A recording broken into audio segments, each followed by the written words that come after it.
ఇడ్లీకి కానీ దోశకి కానీ ఇలా మటన్ పులుసు చేసుకోండి, చాలా బాగుంటుంది.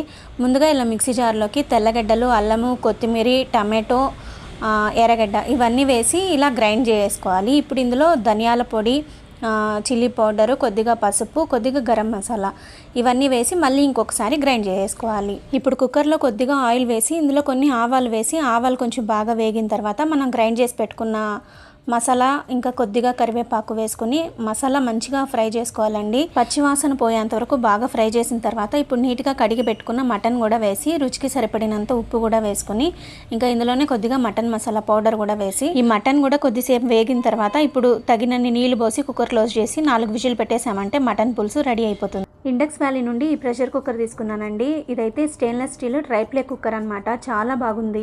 100% టాక్సిన్ ఫ్రీ. ఈ ప్రోడక్ట్ని ట్యాగ్ చేస్తాను చూడండి. శాంతి వి అనే కూపన్ కోడ్ యూస్ చేశారంటే 12% డిస్కౌంట్ కూడా వస్తుంది.